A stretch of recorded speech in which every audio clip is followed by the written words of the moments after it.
So hi guys, welcome back to Bansal commerce classes. आज हम part 2 करेंगे किसका, चैप्टर 4 का, that is basis of accounting.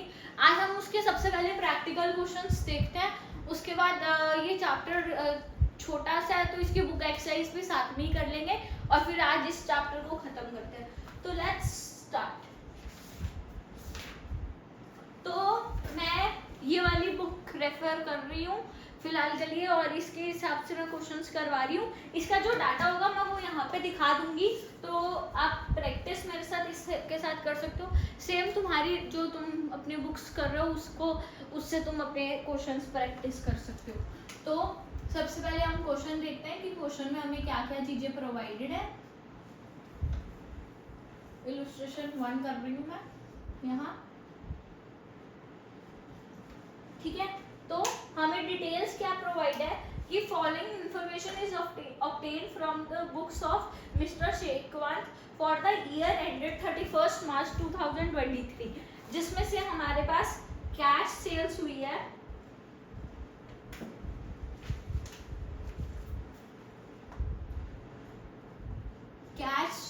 है 5,20,000 की और क्रेडिट सेल्स है 1,40,000 की और expenses out of which ₹60,000 is still to be paid। अभी तक पे नहीं किए। 4,10,000 में से 60,000 अभी तक पे करने के लिए बाकी है। तो इलस्ट्रेशन 1 कहता है कि इसको कैश बेसिस के अकॉर्डिंग करो और इलस्ट्रेशन 2 कहता है कि इसको एक्रूअल बेसिस के अकॉर्डिंग करो। तो सबसे पहले हम यदि इसको आंसर 1 करें अकॉर्डिंग टू कैश बेसिस, तो कैश बेसिस कैसे लिखेंगे, इसके प्रेजेंटेशन का पूरा ध्यान रखना। कैसे होगा, रिवेन्यू कहां से पैसा आया है, ठीक है, इसमें आ जाएगा यहाँ पे अमाउंट, नीचे रुपीस का साइन, यहाँ पे थोड़ा सा नीचे लिख लो एक्सपेंसेस, यहाँ पे अमाउंट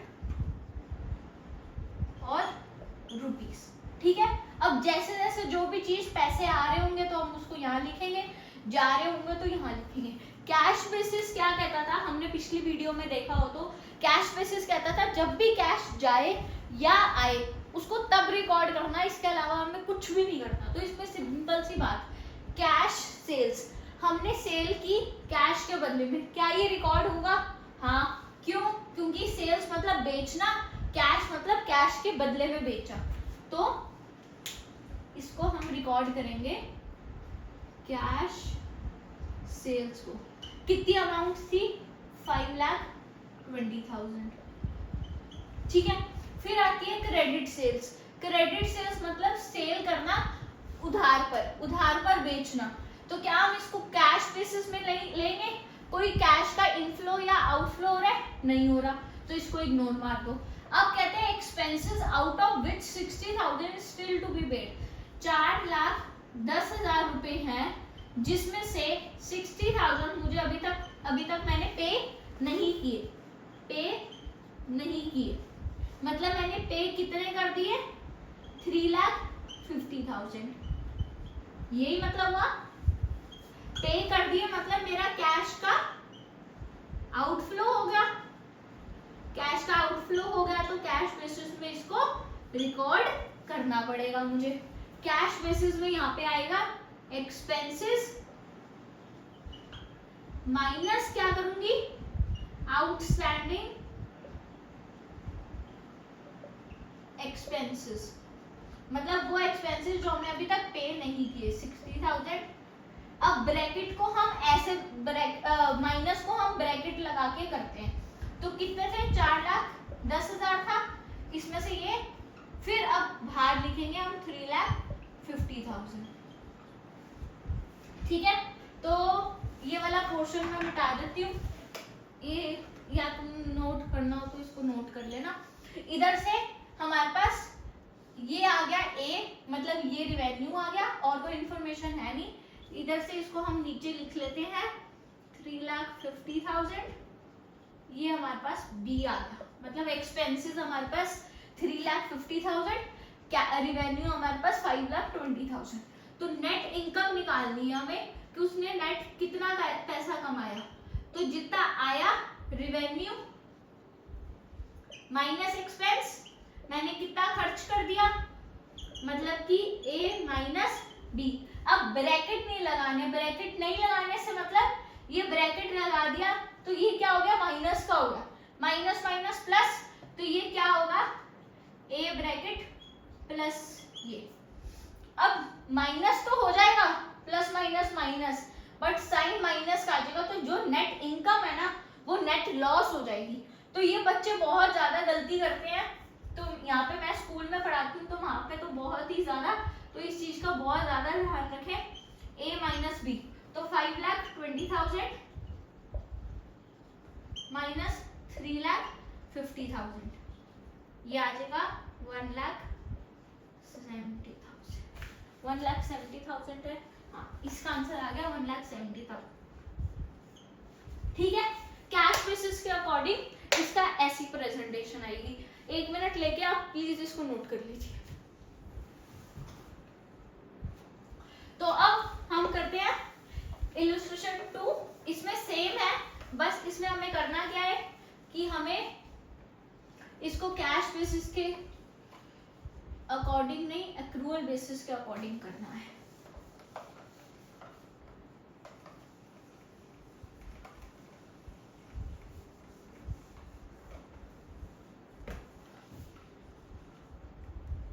अब पहले तो हमें पहली ट्रांजैक्शन तो पता है कि ये रिकॉर्ड होगी होगी, क्यों, क्योंकि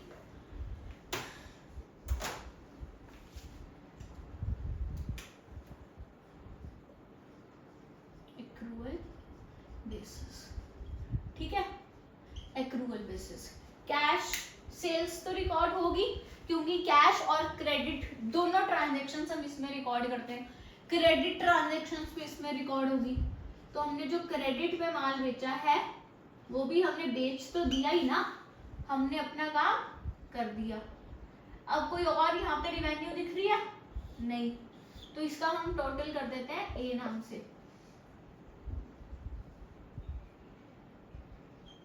ए ये हो गया 6,60,000,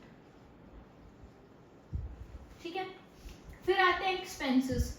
एक्सपेंसेस हमें सारे लिखने होते हैं, चाहे हमने पे किए हो चाहे नहीं। तो यहाँ पे टोटल एक्सपेंसेस भी आ जाएगा सीधा से 4,10,000, ये आ गया बी पार्ट, ठीक है। तो हमारे पास नेट इनकम जो आई वो क्या आई,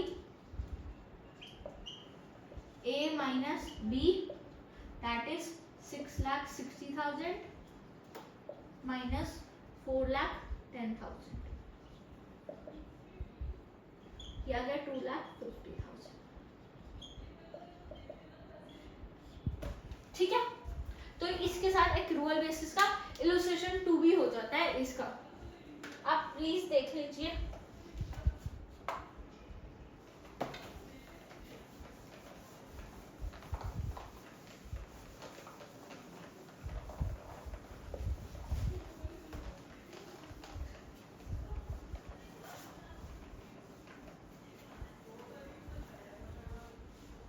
ठीक है, अब इलस्ट्रेशन नंबर 3 और 4 करते हैं। इलस्ट्रेशन नंबर 3 की आइटम्स थोड़ी सी इससे ज्यादा है।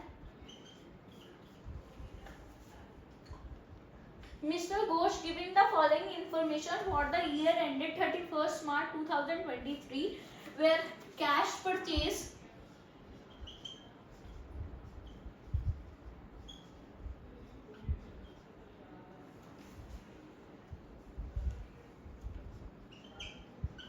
$15 lakh, cash sales credit purchase और क्रेडिट सेल्स। अब इसकी अमाउंट्स क्या है, 40 lakh, 3 lakh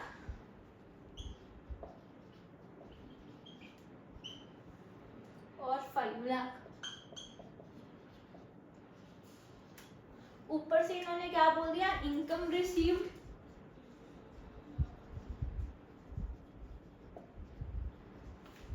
80,000, income received in advance, ये एक नया पॉइंट है।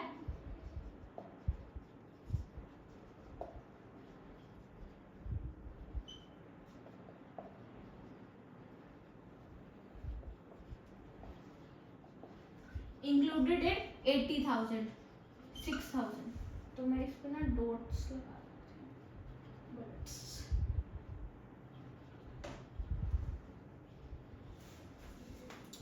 ठीक है। Income due but not yet received, income due but not yet received,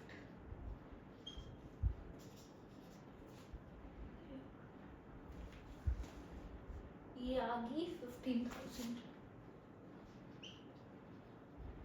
ठीक है। और हमारे पास एक्सपेंसेस पेड,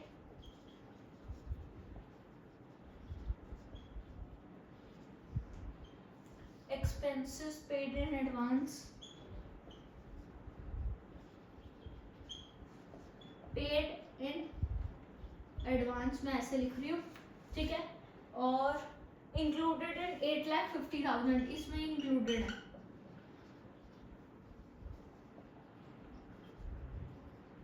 included in, ठीक है। कितने, 20,000, ठीक है। और एक्सपेंसेस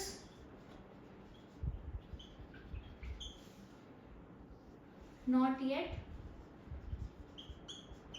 पेड, कितने हैं, 45,000। अब इसको अपनों को करना है कैश बेसिस और एक्रूअल बेसिस के अकॉर्डिंग। आज यही करेंगे, इसके साथ हम फिलिंग द ब्लैंक्स और जो भी एमसीक्यूज वगैरह पढ़े हैं वो देख लेंगे। तो सबसे पहले हम देखते हैं इसका सॉल्यूशन।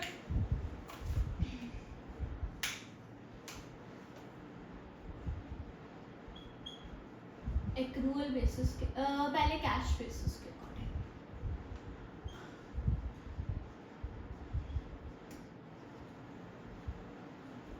ठीक है। तो इधर हमने अमाउंट लिख दी रुपीस में, रेवेन्यू लिख दिया, इधर हमने एक्सपेंसेस लिख दिए, इधर हमने अमाउंट लिख दिया, ठीक है। अब हम चीजें देखते हैं। कैश परचेज, मैंने कोई चीज परचेज की कैश के बदले में, तो क्या वो रिकॉर्ड करेंगे, यस। वो मेरी रिवेन्यू है या मेरा खर्चा है, मेरी रिवेन्यू है, मतलब मुझे पैसा मिला है या मैंने पैसा दिया है, मैंने पैसा दिया है। परचेज किया तो ऑब्वियसली परचेज करूंगी तो मैं किसी को पैसा दूंगी ना, तो कैश परचेज कितने की, 15 लाख की, ठीक है। देन कैश सेल्स, भाई कैश का आउटफ्लो तो हो ही रहा है, 40 लाख, ठीक है। उसके बाद क्रेडिट परचेज, क्रेडिट पे मैंने उधार पर कोई माल खरीदा है, क्या मैं इसको रिकॉर्ड करूंगी, नहीं। क्रेडिट पे मैंने कोई माल भेजा है, क्या मैं इसको कैश बेसिस में रिकॉर्ड करूंगी, नहीं। इनकम रिसीव्ड, मुझे इतनी इनकम रिसीव हो गई, इनकम रिसीव्ड मतलब कैश का इनफ्लो हुआ, कितना, 80,000। अब 80,000 में एडवांस पेमेंट थी, तो कैश बेसिस कहता हमें कोई मतलब नहीं है, जो भी पैसा कल का हो, चाहे एडवांस में मिला हो, चाहे पहले का पड़ा हो, वो दे रहे हो, कुछ भी, हम तो रिकॉर्ड सीधा कर देते हैं, तो इसको इग्नोर कर दो। Income due but not yet received, income मतलब हमने हमारा काम कर दिया पर हमें पैसे नहीं मिले, तो क्या हम रिकॉर्ड करेंगे, नहीं रिकॉर्ड करेंगे। Expenses paid,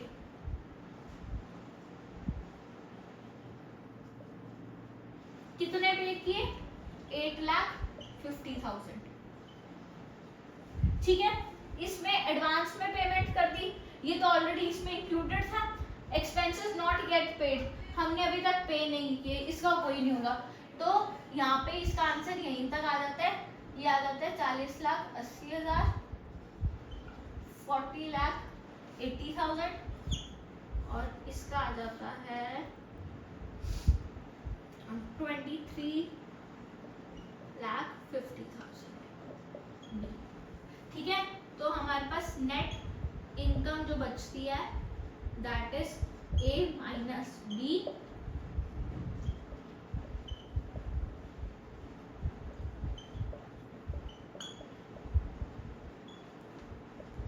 it will be calculated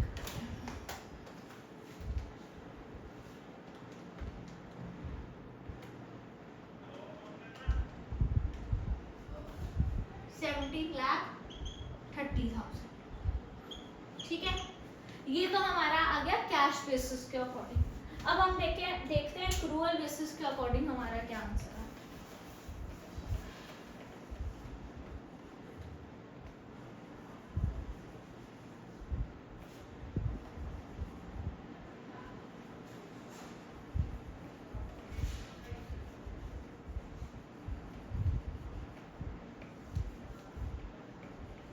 पहली दोनों ट्रांजैक्शंस तो कैश बेसिस में भी आएगी, एक्रूअल बेसिस में भी आएंगी।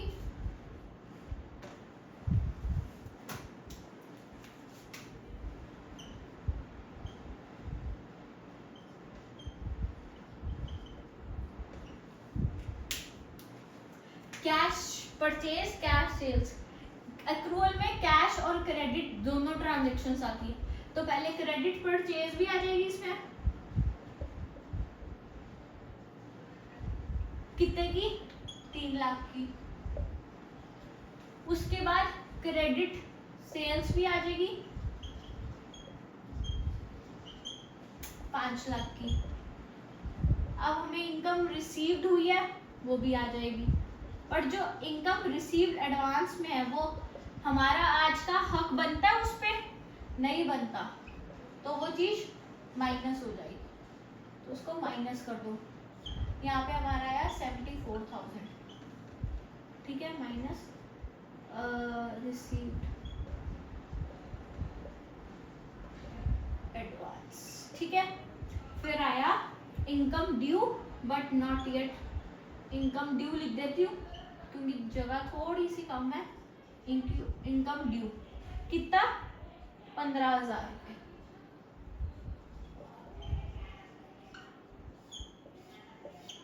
यहाँ पे ए हमारे पास टोटल हो जाता है। ठीक है, अब इधर से आते हैं एक्सपेंसेस पे। एक्सपेंसेस पेड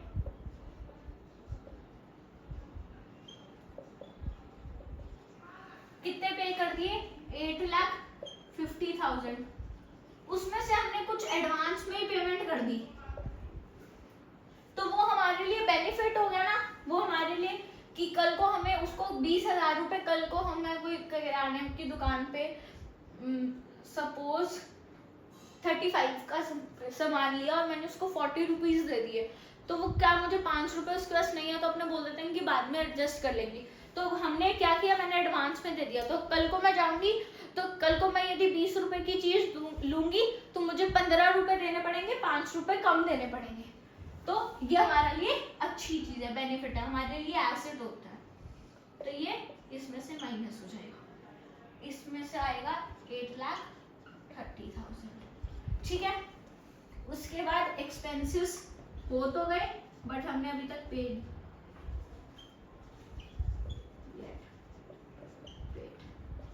कितने? 45,000। अब इसका टोटल कर लो।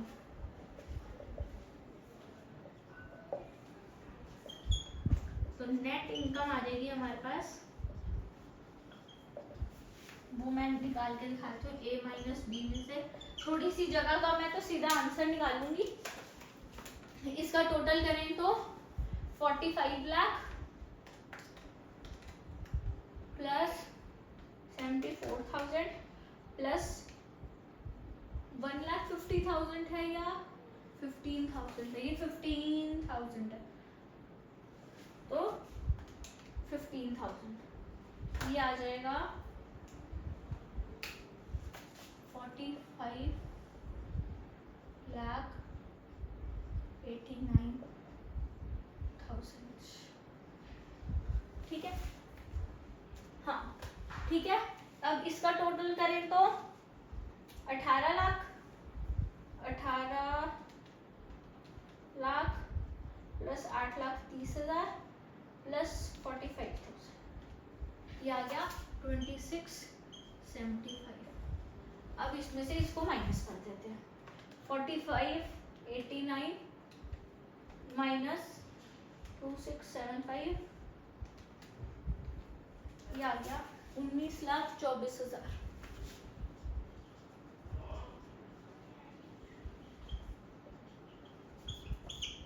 ये हमारा क्वेश्चन होगा। सिर्फ इतना से स्टेप बाय स्टेप चलते रहो, पहले फॉर्मेट बना लो और उसके बाद एक एक ट्रांजेक्शन लो, जो जिसमें है उसको उसमें से लिख दोगे तो बहुत इजी है ये चैप्टर, और 5 नंबर का आराम से ही आएगा, तो तुम स्कोर भी अच्छा खासा कर सकते हो। अब हम इसके एमसीक्यू और फिलअप्स वगैरह देख लेते हैं, कुछ इंपॉर्टेंट लगता है तो हम डिस्कस हम सारे कर लेते हैं, जो इंपॉर्टेंट होता है तो उसको मार्क कर लेंगे।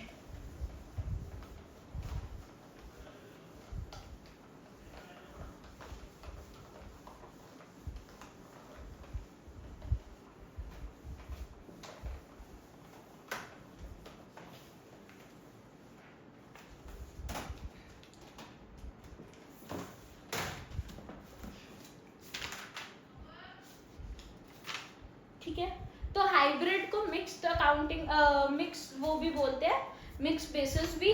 ठीक है, अब इसका देखते हैं। In accounting basis of ascertaining the profit or loss is cash basis, accrual basis, either cash or accrual basis, none of these। तो इसका आंसर ऑब्वियसली सी है, कैश बेसिस भी हो सकता है और accrual basis भी हो सकता है। तो in cash basis expenses are recorded, option A when cash paid in advance, when not paid in cash, when paid or not paid in cash, none of these। तो एक्सपेंसेस तब इन cash basis में तब record होते हैं जब paid in cash में होता है, तो ऑप्शन ए आ जाएगा। फिर आता है in accrual basis recording is made on cash transactions, credit transactions, cash as well as credit transaction, या नन ऑफ दिस। तो हम ऑलरेडी कर चुके हैं कि cash as well as credit transaction दोनों। Under the companies act all companies are required to maintain their accounts according to accrual basis, obviously हमने पढ़ा था। ठीक है, अब इसके ट्रू और फॉल्स देखते हैं। In accrual basis of accounting all incomes are recorded whether received or not received in cash, true. ठीक है, in cash basis of accounting matching principle is not followed, true. Cash basis of accounting is recognised under companies act, false. Accrual basis follow होते हैं। ठीक है, accrual basis of accounting presents the true and fair view of the profit and loss and financial position. हाँ, accrual basis सही information देता है, ये difference हम करना भूल गए थे। तो एक्रूअल बेसिस हमें ज़्यादा अच्छे से फाइनेंशियल पोजीशन बता पाएगा किसी एक बिजनेस की in comparison to cash basis. ठीक है, तो ये भी आंसर ट्रू हो गया। In cash basis of accounting revenue is recognised as soon as the cash is received, तो इसका भी आंसर ट्रू आ गया। तो इसके साथ हमारे सारे क्वेश्चंस कंप्लीट होते हैं और ये वाला चैप्टर कंप्लीट होता है। नेक्स्ट हम चैप्टर नंबर 1 करेंगे। चैप्टर 1 में कुछ ज़्यादा कुछ खास है नहीं। चैप्टर 2 की ऑलरेडी मैंने एक वीडियो अपलोड कर रखी है, और फिर बाकी आगे पढ़ते हैं। आगे चैप्टर नंबर 1 और फिर 3 करवाऊंगी। चैप्टर 2 की ऑलरेडी वीडियो अपलोडेड है, प्लीज़ आप वहाँ से जाके देखें और लिंक मैं नीचे डाल दूंगी।